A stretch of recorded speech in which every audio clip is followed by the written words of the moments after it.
أهلا وسهلا بكم، إن شاء الله تكونوا بألف خير.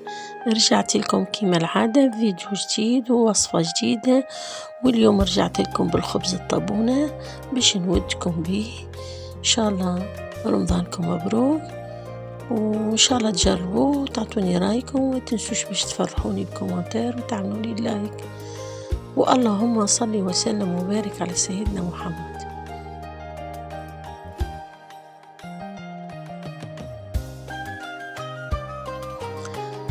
جبت 1.5 كيلو فرينة وغربلتهم.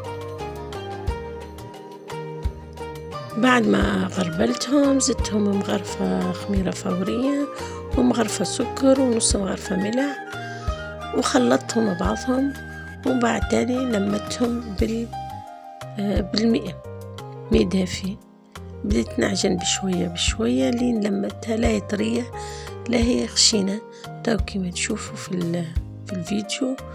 بشوية بشوية نلمدها لين تحصل على عجينة لينة وما تلصقش في اليد، ومنها طرية مش شكل خضراء كما تشوفوا. بعد ما غربلتها زدتها مغرفة ملح ومغرفة خميرة فورية، وزدتها مغرفة سكر ونص مغرفة ملح. خلطتهم باليدين وبديت نعجن فيهم، ونصب شوية بشوية لين تحصل على عجينة طرية. فما شكون يعمل الخبز طابونة بالسميد، اليوم أنا ما عنديش سميد، قلت هاي خلينا نطيبها بالفرينة.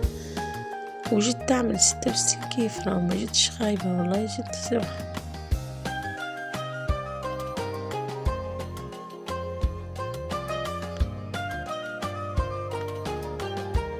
حببتني فيهن يومي الخبز الطابونة، ديما تعملهن، الله يذكرها بالخير، ديما تعملهن تحضرهن قبل، ربي يشفاها. هي اللي علمتني كيفاش نعجن وكيفاش نعمل المقادير مضبوطة، لين تعلمت بشوية بشوية لين وليت نجيبها بالضبط. والعجينة كيف نعجنها بالضبط.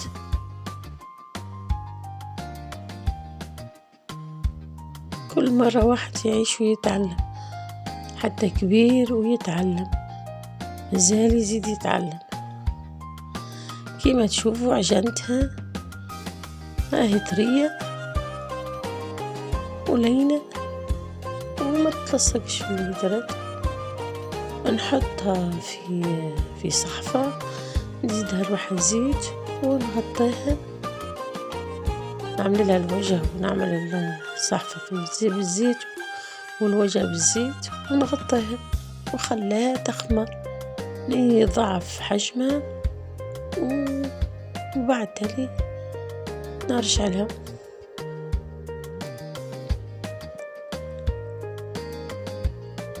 غطيتها وتو باش نمشي.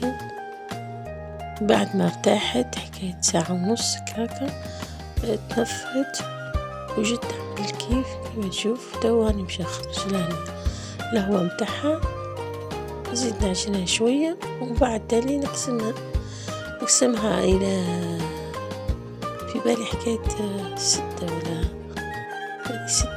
6 كعبات، جوني 6 كعبات، لا كبار لا صغار. ومن بعد تالي ندورهم ونشكلهم دائرة ونخليهم يزيدوا يخمروا شوية. وحلاوة الخبز راهو ديما يلزم يخمر مرتين، مرة الأولى من بعد ما مرة العادي، وبعد تالي بعد ما نشكلوه يزيد يخمر باش يجينا الخبز يعمل كيف، وما يجيش ني. يلزم بالسياسة نطيبه.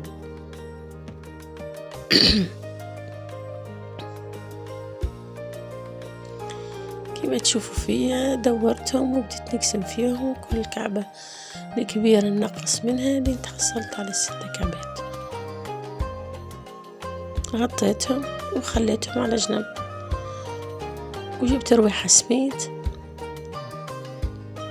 عملتها على الطاولة، وجبت كعبة كل مرة من الكعبة الأولى اللي تنافقت شوية نرش لها فوقها شوي سميد، ونبدأ نحل بالسياسة لين تحصل على دائرة حكاية سنتي، العلو متاعها سنتي، وهكذا دواليك نعاود الكعبة الكل لين تحصل على كعبات على 6 خبيزات، يعني 66 كيف، وتكون شهيكة.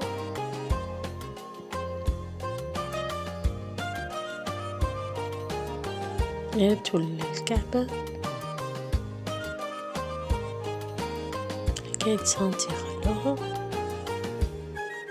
وبعد تالي نحطها في النار واحدة ونغطيها، ونزيد الكعبة الأخرى كيف نحلها، ونكملهم الكعبة الكل كيما نفس الطريقة.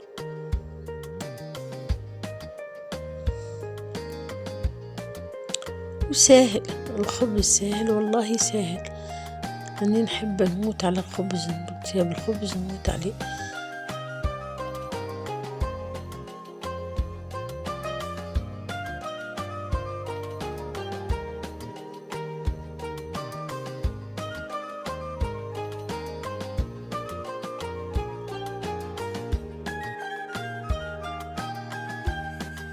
رشت لها شوية سينوج في وسط العجينة، شوية سينوج وحبة حلاوة.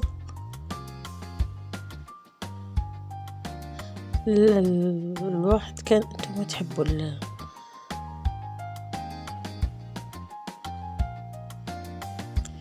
ومن بعد شديت قلاي حطيتها على الغاز ودهنتها بشوية زيت، ومن بعد نحط الخبزة كيما تشوفوا فيه، يعني تعمل شوية نفج شوية نقلبها، ندهن شوية زيت ونزيد نعاود نقلبها بشوية ومن بعد تاني ندهن الخبزة من الفوق بالزيت، ونخليها فيسا معناتها نقلبها فيسا ما نخليهاش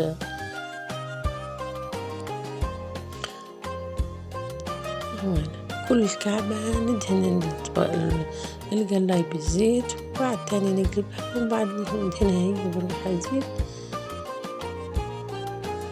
لين تحصلوا على خبزة تعمل كيف جي، والله طري يعمل كيف جي. عملوه في رمضان إن شاء الله حي، شوفوا كيفاش شد بسياسة باش ما يتحرقش، مرة ندور. ومن بعد تالي شديتهم الكعبات كلها وبديت نطيب فيهم الجناب الكل، خاطر الجناب ساعات يقعدوا نايين شوي. شوفوا كيما تشوفوا فيا أنا قلبتهم نقلب فيهم هكا بشوي لين يحمروا ويطيبوا الجنابات الكل.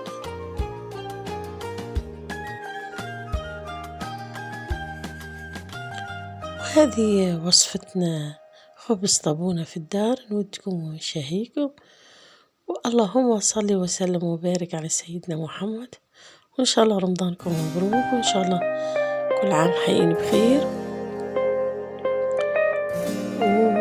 وخليكم في أمان الله في فيديو آخر ووصفة أخرى إن شاء الله.